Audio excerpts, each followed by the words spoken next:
अपने आप जितेंद्रिय हो जाएंगे। शरीर एक रथ है, बुद्धि इस रथ को चलाने वाला सारथी है, बैठने वाला जीवात्मा है, मन लगाम है, इंद्रियां घोड़े हैं, विचरने की जगह विषय भोग है। ये घोड़े विषय भोग का चारा चरने के लिए जाएंगे। अगर मन रूपी लगाम को बुद्धि रूपी सारथी ने ठीक से खींचा नहीं तो ये खंडक में गिरा देंगे। और गिरे हुए बहुत फंसे हैं, और जीव इतना भोला बन चुका है कि गड्ढे में गिरा है फिर भी वो आनंदित है। वो उसी को सुख समझ रहा है, दुख को ही सुख समझकर। यही तो भगवान की विचित्र माया है। जिसे तुम सुख समझते हो वो सुख की छाया है, समझ पड़ती नहीं ये गिरधर की माया है। भयानक दुख के अंतर में वो डूबा हुआ भयानक परिणामों को प्राप्त होगा, लेकिन उसमें सुख का अनुभव कर रहा है। त्यक्त संगो जित क्रोधो लघ्वाहारो, तो अपने आप जितेंद्रिया हो जाएंगे। देख लेना, घृणा हो जाएगी यार, घृणा।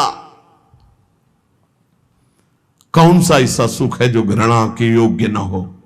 लौकिक बढ़िया से बढ़िया पदार्थ खाओ, तत्काल हम उसे वापस उलटते हैं, देखने लायक नहीं रह जाएगा।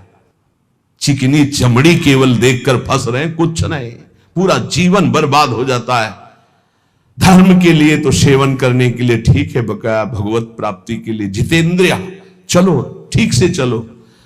पिधाय बुद्ध्या द्वाराणि मनो ध्याने निवेशयेत्, शून्ये स्वेवावकाके गुहासु च वनेषु च, नित्य युक्ता सदा योगी ध्यानम सम्यक उपक्रमेत। श्री दत्तात्रेय जी महाराज कह रहे हैं, बुद्धि को परमात्म चिंतन से इतनी बलवान बनाओ कि अपनी इंद्रियों के द्वारों से घसीटकर उसे भगवान में स्थित करो। हर इंद्रिय द्वार बंद, अंतर्मुख इंद्रियों को करके परमात्म चिंतन में लो। शून्य स्वेवावकाशेषु, एकांत स्थल में कुछ देर बैठने का अभ्यास करना चाहिए। एकांत सुख मास्यताम, 24 घंटे में 48 मिनट का तो रख ही लो शांत एकांत। अपने कमरे में शयन के समय आधा पौन घंटा अगर आप निकाल पावे, बड़ा आनंद आएगा।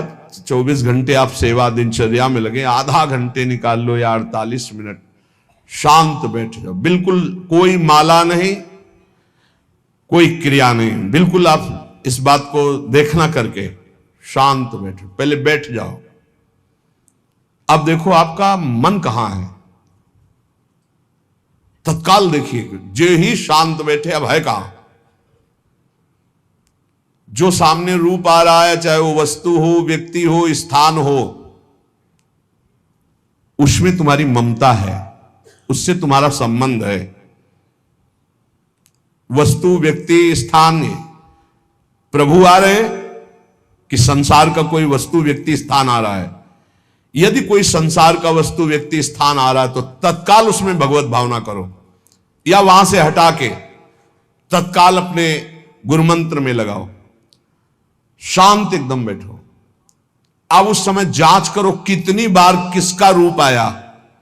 प्रभु का कितनी बार आया, संसार, और जिसका जितनी बार आए उससे अधिक नंबर देखिए कि 5 बार तो उस पुरुष का आया, 5 बार उस स्त्री का आया, और एको बार प्रियाजू का नहीं आया। इसका मतलब अभी प्रियाजू में हमारा मन नहीं लगा, अभी यहां स्त्री पुरुष में, वस्तु में, व्यक्ति में, स्थान में लगा। जांच करो और हृदय में पश्चाताप करो। धिक्कार है, इतना समय हो गया, एक बार भी प्रियालाल का रूप नहीं आया। यही सांसारिक रूप आ रहे, ये सांसारिक वस्तुएं आ रही। धिक्कार है हमारे मन को, धिक्कार है हमारे जीवन को। ये हम आपको आंतरिक बात कह रहे हैं। पूज्य भाई जी महाराज, जिस समय मन को धिक्कार दिया जाता है, जलन होती है, जब जलन होती है तो निर्मल होता है, निर्मल होता है, निष्पाप होता है, मल भस्म होता है। जो ताप अंदर मन में होता है प्रायश्चित का, उससे। अब बार बार सामने आपको जो गुरु मंत्र मिला है उसको लिखिए। कोई माला नहीं, बहुत आराम से, कोई जल्दीबाजी नहीं, 1 मिनट में एक बार लिखेंगे। यहां कोई संख्या हम नहीं बोल रहे, यहां कोई आपको नहीं कि 108 बार करना है कि 50 बार करना, 5 बार करो केवल। हम कह रहे 5 बार आराम से लिख रहे हैं। शांत बैठे, खूब आराम से, बढ़िया रा बहुत बढ़िया, धा, राधा, राधा, रात। आप देख लीजिए, अब ये भाग जहां रहा है, पकड़ो, कहां भाग के जा रहा है? इस वस्तु से क्या संबंध है? इस व्यक्ति से क्या संबंध है? कितनी बार इसको छुआ है, देखा है, भोगा है, मिले हैं, सूंघा है, कितनी जन्मों में। धिक्कार तुझे मन, जो तू राधा नाम को छोड़कर, प्रियाजू के इस अमृत में नाम को छोड़कर भाग रहा है, फिर उसे लाओ नाम में, फिर लाओ नाम में। आप देखिएगा एक दिन उसी रा और धा के बीच में प्यारी जो और प्यारे जो मुस्कुराते दिखाई देंगे। देख लेना, एक समय 24 घंटे में ऐसा निकालो जिस समय आप अपनी अंतःकरण की वृत्ति को बार बार बाहर जाते हुए घसीट कर अंतर में लगाओ। हर समय साधन में लगे हो, लेकिन एक समय इतना साधन कर, जो गृहस्थी में हम कह रहे हैं 10 मिनट शुरू करो भाई, 10 मिनट से 10 मिनट शांत होकर बैठ जाओ। 10 मिनट बैठने में क्या परेशानी? उस समय जांच करो, जहां जहां मन जाए वहां से हटाकर नाम में लगाओ। बार बार सुंदर स्वर्णिम अक्षरों से नाम लिख रहे, रंग बिरंगे अक्षरों से, रा और रंग से, बड़ी आ की मात्रा और रंग से, धा और रंग से, बड़ी आ की मात्रा और रंग से, ऊपर के ऐसे खेलो, मन को खिलाओ, राधा नाम में खिलाओ, डुबाओ इसमें। आप देख लेना, हमारी बात को समझ लो। केवल ये वो बात कह रहे हैं जो आपको प्रियाजू के रूप के ध्यान में डुबो देगी। यही राधा नाम रूप प्रकाशित करेगा। तेरो रूप कहत नहीं आवे, श्री हरिवंश कछुक जस गावे, वो रूप ये प्रकाशित कर देगा। तो कहना शून्य स्वेवाव काशेषु, एकांत स्थान में जहां आपको विक्षेप न पड़े। ऐसी वृत्ति के समय अगर आपको कोई शोरगुल सुनाई दे रहा हो, आपका अभ्यास दृढ़ नहीं, तो एक रुई को ऐसे कपड़े में करके, महीन कपड़े में 2 बना लो, ऐसे लगा लो, कान में लगा लो, आवाजें नहीं जाएगी। अब ध्यान करो, देखो साधन की प्रणाली। और जब अपने साधन की बात होती है ना, तो आप हजारों अलग अलग आवाज करो तो हमें बस इतना समझ में आएगा कि चिड़िया चहचहा रहे हैं, आवाजें निकल रही, बस हमारे लक्ष्य में कोई अंतर नहीं पड़ने वाला। और अगर डूबना हो गया तो आवाज भी खत्म, श्रवणेंद्रिय होते हुए भी शोरगुल नहीं सुनाई देगा। पर प्रारंभिक दशा में ऐसा चाहिए। अगर आपको बार बार विक्षेप हो रहा हो, विक्षेप तो इतना कि घड़ी का टक टक भी बर्दाश्त नहीं होता। मन है ध्यान में बैठे ना, वो पहली बार एक खिड़की खुला है, खिड़की खुला है, खिड़की, अब उठो, पहले खिड़की बंद करके आओ। ये इसको बैठते ही देख लो कि कोई ऐसा प्रश्न तो नहीं कर रहा कि अमुक कोई बात हो, उसको निपटा दो पहले। हम सबसे पहला काम करते थे, अगर राधा वल्लभ जी के दर्शन करने जाने हो, हमें इत्र खरीदना, तो सबसे पहला काम हम इत्र खरीदेंगे। क्यों? ये दर्शन नहीं करने देंगे, इत्र खरीदना है। बार बार कहेगा इत्र हमें दर्शन में नहीं डूबने देगा, तो पहले हम वो काम सब कर लेते थे जो राधा वल्लभ जी के दर्शन के बाद कर रहे हैं। अब दर्शन में तो केवल दर्शन। ऐसे ही जब हम ये जो 20 मिनट, 30 मिनट, 40 मिनट समय की बात करें, इसमें जब आपको समय देना हो तो कृपया मन के लिए कोई काम मत छोड़ना, वो बिल्कुल फुर्सत वाला। इसलिए हम कह रहे हैं सोने जाने के समय कि अब हम शयन करने जा रहे हैं, उस समय आप समय दीजिए। और अगर ये पहले ही बार में कह दे कि अमुक अमुक अमुक, तो तुरंत सुधार दीजिए, नहीं पूरे ध्यान में वही चलाएगा। वो बहुत बहुत ही विघ्नकारी रहता है जब तक निर्मल नहीं हो जाता। और जिस समय नाम पकड़ने लगता है, ऐसा आनंद आता है कि केवल रोने का मन करता है। आप इसको करिएगा जरूर, एकांत स्थल पे करिएगा। और जब ये करने विघ्न करे तो कान में श्रवण होता रहता है शोरगुल। तो ये हमने किया है प्रारंभ में, रुई में ऐसे, और एक महीन कपड़ा का बना के ऊपर कपड़ा से ऐसे, और ऐसे खूब ठास के भर ले, अब आवाजें ले जाएगी। अब अंदर राधा राधा राधा, आनंद आएगा। ये प्रारंभिक है, ये आगे चल के इनकी जरूरत नहीं पड़ती अंतर्मुख होने पर। तो एकांत स्थल में जब इस तरह से साधना की जाती है तो उपासक का चित्त भगवदाकार होने लगता है। कह रहे वही सच्चा सन्यासी है। वाग्दंड कर्मदंडश्च मनोदंडश्च ते त्रयः, यस्यैते नियता दंडा सत्यदंडी महायति। श्री दत्तात्रेय जी महाराज कह रहे हैं वाग्दंड, जिसने वाणी को, वाग्दंड मौन में स्थित कर दिया। वाग्दंड ये प्रपंच की वार्ता नहीं बोलनी, भगवद वार्ता केवल बोलनी। वाणी को दंडित करो, ये बहुत चटर चटर प्रपंच की बातें करती, नाम जपने में इसको थकान लगती है, प्रपंच की बातें करने में नहीं।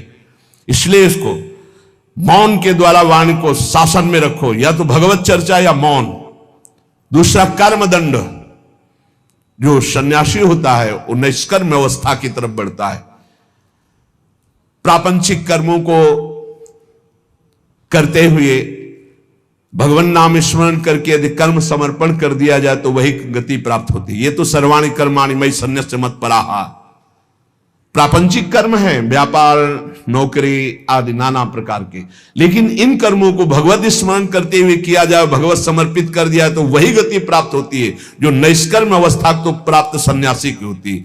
3 दंड होते हैं, वागदंड और एक होता है कर्मदंड, शरीर को निश्चेष्ट रखना, निष्क्रिय रखना, और मनोदंड, मन को निसंकल्पित रखना, कोई संकल्प न बनना। इसे संन्यास भाव को प्राप्त महापुरुष की अवधूत स्थिति तक पहुंचने का यह रास्ता है। वागदंड, कर्मदंड, मनोदंड, वाणी को मौन के द्वारा, शरीर को निश्चेष्टता के द्वारा निष्कर्म स्थिति के लिए, और मन को निसंकल्पता के द्वारा, कोई संकल्प न बनावे, ऐसा का ऐसा, ऐसा नहीं, जैसा प्रभु जब चाहे जैसा, हमारा कोई संकल्प विकल्प नहीं। वाणी से भगवत चर्चा, शरीर से भागवतिक कर्म, नहीं तो सांसारिक विरत बहुकर्मा, निरत निरंतर सज्जन धर्मा। अब एक परम धर्म की बात का वर्णन कर रहे हैं। गृहस्थ धर्म में जैसे है, या जिनके पास बहुत अर्थव्यवस्था है, उनको चाहिए कि गौ सेवा से बहुत जल्दी शरीर पवित्र होता है, हृदय भी पवित्र होता है, और गोविंद भी प्रसन्न होते हैं। यदि गावः प्रदक्षिणेर कार्या वंदनीया ही नित्यशः मंगलायतनम दिव्याः श्रेष्ठास्त्वेता स्वयंभुवा। यदि गाय घर में पाली जाए या गौशाला खोली जाए और गौओं की सेवा की जाए, जिनके पास अर्थ है, भाव है, भगवान स्वयं श्री कृष्णचंद्र जी ने गौ सेवा स्वीकार की, गौवें चराई। गौओं की परिक्रमा करने से, जैसे आप प्रभु के बिहारी जी के मंदिर की 4 परिक्रमा करें तो जो फल आपको मिलेगा, वही गाय की 4 परिक्रमा कर लें तो आपको प्राप्त हो जाएगा। गौ की प्रदक्षिणा से, गावः प्रदक्षिणी कार्या वंदनीया ही नित्यशः, जो रोज गाय को प्रणाम करता है और गाय की प्रदक्षिणा करता है तो भगवत प्रदक्षिणा का उसे फल प्राप्त होता है। जहां गौएं विराजमान होती हैं वो बड़ा पवित्र दिव्य तीर्थ स्थल माना जाता है। गौएं जहां विराजमान रहती, गौशाला में भजन करे तो कई गुना बढ़कर के प्राप्त होता है। स्वयं ब्रह्मा जी ने गौओं को दिव्य गुणों से विभूषित बनाया है। अप्यागाराणि विप्राणाम देवतायतनानि च यद गोमयेन शुद्ध्यंतिम किम ब्रूमो हृदिकम ततः। गाय के गोबर से जहां लेपा जाता है, वहां जिस देवता का आवाहन करोगे वही देवता आकर विराजमान हो जाएगा। अपवित्र भूमि में भी यदि गाय के गोबर का लेप कर दिया जाए तो परम पवित्र मानी जाती है।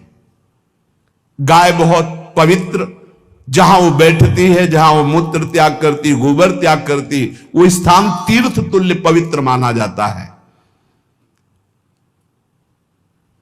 भगवान जब गाय के पीछे पीछे चलते तो गोरा जोड़कर उनके मस्तक पर विराजमान होती, उनके मुखार बिंद पर विराजमान होती। बाल गोविंद के अनिष्टों को दूर करने के लिए गाय के पूंछ को उनके ऊपर ऐसे झाड़ा देती थी मैया। जब गुरुमंत्र वैदिक सिद्धांत से दिया गया था पहली बार, तो पंचगव्य पिलाया गया था। गोमूत्रम गोमयम क्षीरम दधि सर्पिस्तथैव च गवाम पंच पवित्राणि पुनंति सकलम जगत। कितना भी बड़ा पापी हो, अगर पंचगव्य पिलाया जाए तो वो वैदिक मंत्रों को स्वीकार करने लायक हो जाता है, पवित्र हो जाता है। पंचगव्य में 5 चीजें गाय की होती है। गाय का मूत्र, गाय का गोबर, गाय का दूध, गाय का दही और गाय का घी, ये पांचों मिलाकर पंचगव्य पिलाया गया था। पहली बार जब वैदिक मंत्र दिया गया था तो पंचगव्य बनवाया था गुरुदेव भगवान ने सन्यास, और वो पिलाया था। ये पंचगव्य पिलाने से अपवित्रता का नाश होकर पवित्रता का संचार होता है। इसलिए धन्य है उनका जीवन जो गौ सेवा परायण है भगवत भाव से। गाय में साक्षात भगवान का भाव रखकर गौ सेवा करते हैं।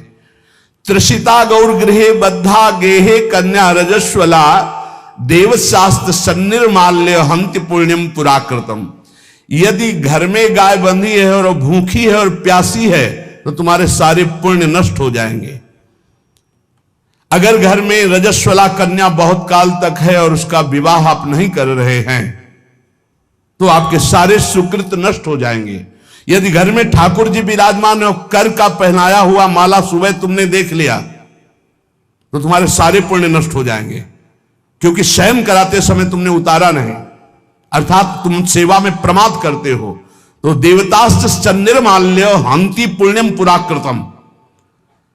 जैसे सुबह श्रृंगार किया तो रात्रि के शयन के समय वो हटा लेने चाहिए माले।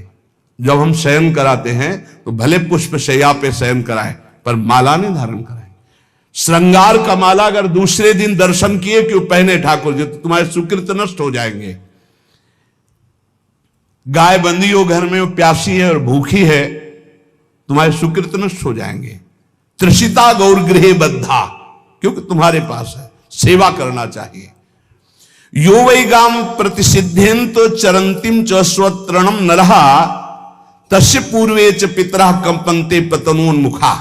यदि गाय हरी हरी घास चर रही कहीं और तुमने डंडा ऊपर प्रहार किया और लाठी मारी तो तुम्हारे पितर खोपड़ी के बल नरक जाने के लिए तैयार हो गए। ये लिखा है चरंतिम स्वम तृणम नरः तो तस्य पूर्वे च पितरा कंपन्ते पतनोन्मुखा। इसीलिए क्या भारत से कहीं किसी की तुलना हो सकती है जहां गौ को माता की पदवी दी गई, जहां गौ को हम आराध्य देव के रूप में मानते हैं, आराधना करते हैं। गौ रक्षा, गौ सेवा, ये बहुत बड़ा इसमें छुपा हुआ है। स्वयं भगवान अवतरित होकर गौ रक्षा, जब गाय के रूप में पृथ्वी रमाती तो भगवान का अवतार हुआ है। बड़ा विचित्र समय आता चला जा रहा है कि अब आधुनिक यंत्रों की ऐसी सेवाएं हो गई बड़ी बड़ी कि अब ना बैल की जरूरत है और ऐसे दूध की महंगाई बन गई कि अब देसी गाय 2 लीटर 3 लीटर 4 लीटर और ऐसी कि 20-20 25-25 लीटर दे तो कौन देसी गाय को। तो गौओं का सेवा का भावना शास्त्र आज्ञा करता है कि जो प्रतिदिन अग्रग्रासे परोभावा कर्तव्यो भक्ति तोन्वहम अकृत्वा स्वयं आहारम कुर्वम नापनोति दुर्गतिम। जे ही तुम्हारे गृहस्थ में घरों में पहले होता था, अब तो भगवान जाने, जे ही पहली रोटी तवा में गई तो वो निकाल करके पक्की रखी जाती थी गौग्रास के लिए, पहला रसोई में। तो इसमें लिखा प्रतिदिन स्वभोजनम, पहले स्वयं भोजन न करके गाय के लिए ग्रास निकालना चाहिए। तो जिनके पास अर्थव्यवस्था जो गृहस्थ धर्म में है या जिनके पास अर्थ है, कुछ रोज 1 रुपया निकालो। हम कह रहे रोज निकालो तो महीने में 30 रुपया होते, 30 रुपया में एक गाय को हरी घास तो एक टाइम पवा ही सकते हो ना, बहुत नहीं है तो 1-1 रुपया निकाल के अगर एक गाय को चारा दोगे तो एक बार का भोजन तो हो ही सकता है। 30 रुपया में हरी घास जाकर के उसके दावा एक बार तो पवा दोगे ना। अग्रग्रासे परोभावा कर्तव्य भक्ति तोन्वहम, भक्ति पूर्वक गाय को 1 ग्रास भोजन में 1 रोटी तो निकालना चाहिए गाय के लिए, ऐसा शास्त्र आज्ञा कहता है। जो ऐसा करता है तो अकृत्वा स्वयमाहारम कुर्वन् नाप्नोति दुर्गतिम, अपने आहार से 1 रोटी निकालकर गाय को देता है और स्वयं 3 रोटी भले पाले 1 रोटी गाय को दे दी तो बोले उसकी दुर्गति नहीं होगी, अर्थात उसके अंदर भाव बढ़ता चला जाएगा वो भगवान की भक्ति में। और तेनाग्नयो हुता सम्यक पितरश्चापि तर्पिता देवास पूजितास्ते न यो ददात गवान्हिकम, जो प्रतिदिन गौग्रास निकालता है, अर्पित करता है, तो उसको अग्निहोत्र करने का फल मिलता है, उसके पितरों को तृप्ति मिलती है और समस्त देवताओं के पूजन का फल मिल जाता है जो गौग्रास निकालता है। यो वै ताड्यते यष्ट्याधेनुम मर्त्यो विमूढ़धि, जो मूर्ख मनुष्य, जैसे अब गाय दूध नहीं दे रही, मार डंडे डंडे मार रहे हैं, इंजेक्शन लगा रहे हैं, ऐसे वैसे कर रहे हैं, उसको ताड़ना दे रहे हैं, तो बोले जो मूढ़ बुद्धि मूर्ख मनुष्य, यो वै ताड्यते यष्ट्याधेनुम मर्त्यो विमूढ़धि, वो गाय को लाठी से मारता है, डंडे से मारता है, हाथों से मारता है, तो धर्मराजस्य नगरेशा याति करवर्जिताः, धर्मराज जी पहले अपने नरक में ले जा करके उसके कहते थोड़े थोड़े तिल तिल करके पहले इसके हाथ काटो, मरना है नहीं वहां, अब आराम आराम से थोड़े थोड़े पहले हाथ वर्जिताः, इन्हीं हाथों से गाय को मारा था ना, वैसे थोड़ा थोड़ा काटा जाता है उसके हाथ, कर वर्जिता, उसके दोनों हाथ काट करके थोड़े थोड़े। यो वै दंसान वार्यति तस्य पूर्वे कृतात् काहा नृत्यंत सवादिस्मास तरिष्यति भाग्यवान, जो गौ के शरीर को स्नान कराता है, गौ के शरीर को कीट आदि से मच्छर आदि से रक्षा करता है और खूब अच्छा अच्छा पदार्थ गौ, केवल दूध के लोभ से नहीं, ये हम गौ सेवा की बात कर रहे हैं, ये कि नहीं वहां 10 लीटर दूध देती तो हाथ फेरो, जब दूध नहीं देती है तो चारा भी ठीक से नहीं दे रहे, और उसके ये स्वार्थी हो, गौ सेवा का बात नहीं, वो दूध का लोभी केवल व्यापार की बात करता है। गौ सेवा का तात्पर्य है गौ सेवा, केवल खूब बछड़े को पिला दिया प्रसाद रूप से, जो दूध मिला उसका अपने सेवन की वो बात तो अलग है। अब बछड़े को तो जरा सा केवल पिन्हाने के लिए कर दिया और खूब सारा दूध लीटर में नाप करके जा रहा है, और उस समय तक तो खवाओ पियाओगे ही खूब अच्छे से, इसके बाद जब दूध देना बंद किया तो उसका आदर सत्कार खत्म, खोल के बाहर ऐसे वो प्लास्टिक खाते घूम रही, तो ये गौ सेवा नहीं मानी जाएगी, वो स्वार्थ पूर्ति मानी जाएगी। जो सदैव गौ सेवा करता है, उसके डांस मच्छर हटाता है, स्नान कराता है, पीठ में हाथ फेरता है, उसके पूर्वज जो पितर होते हैं वो नाच पड़ते हैं, उनका मंगल होना शुरू हो जाता है कि हमारे वंश में गौ सेवक पैदा हुआ, बड़ा भाग्यवान है, और वो गौ के द्वारा हमें तार देगा, ऐसा भाव।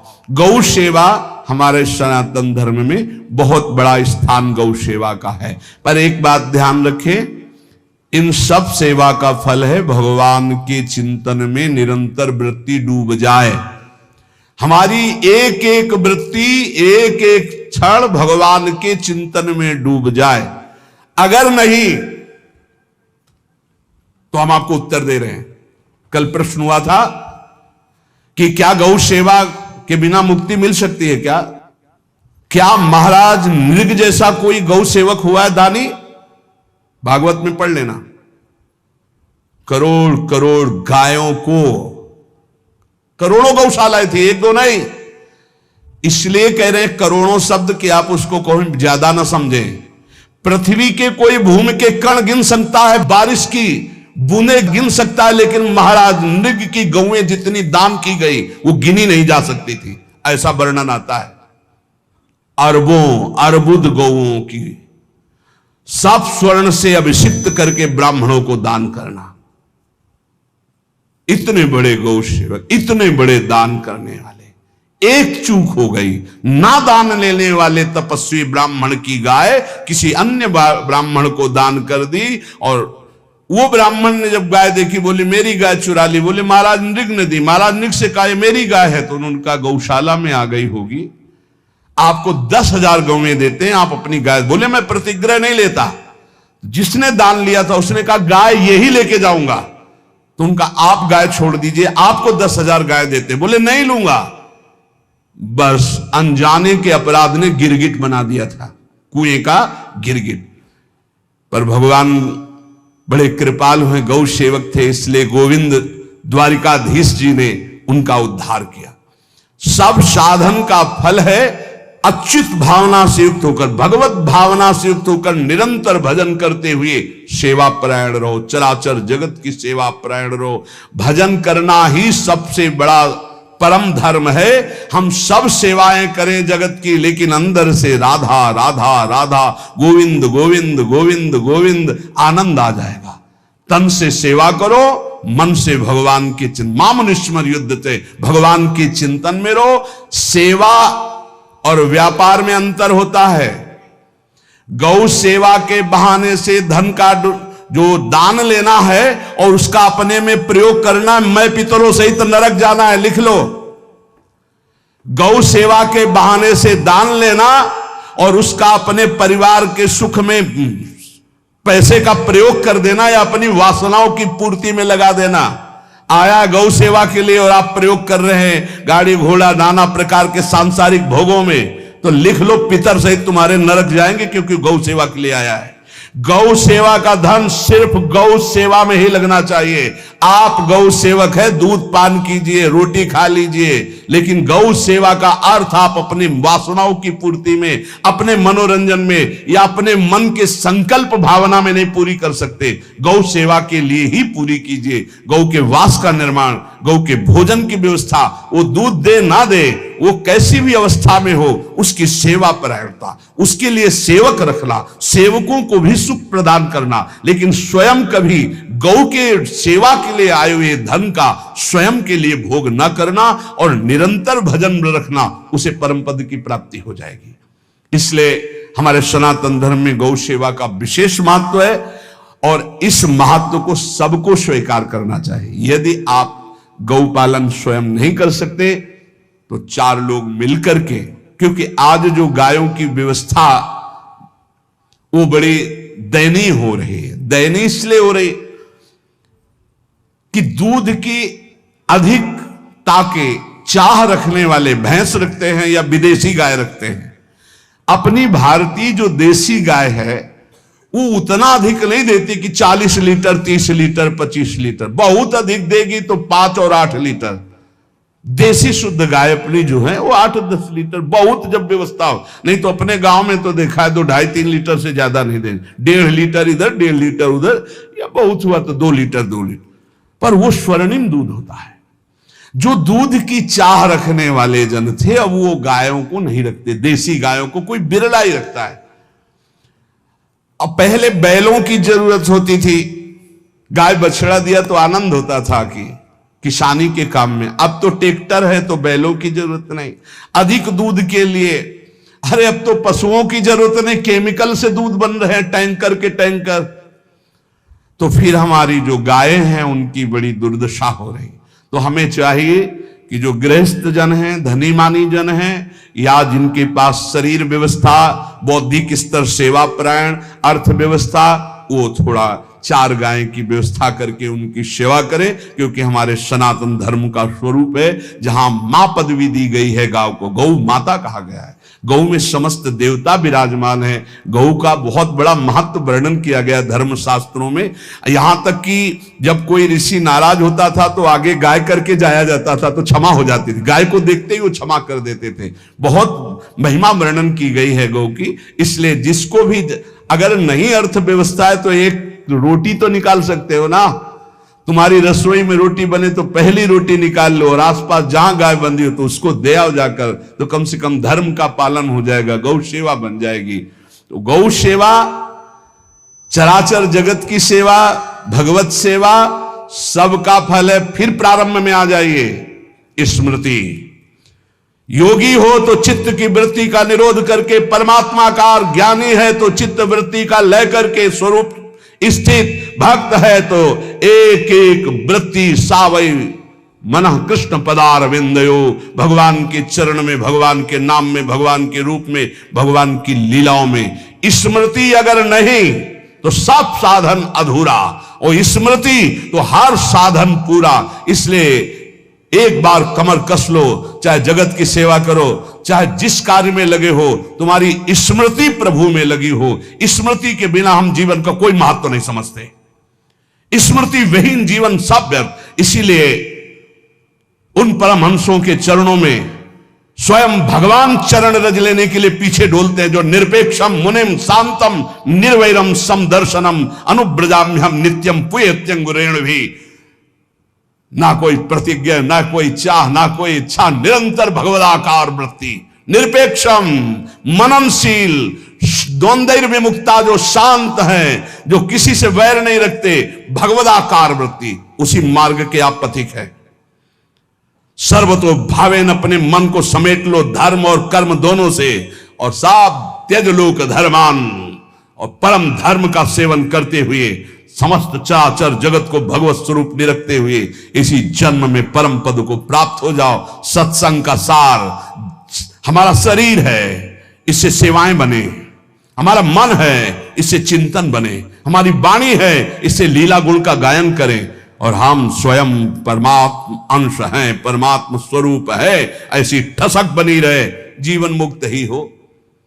स्वार्थ को लेकर किया गया धर्म रंग नहीं लाता। निष्काम किया हुआ छोटा सा भी धर्म परमार्थ की ऊंचाई पर चढ़ा देगा।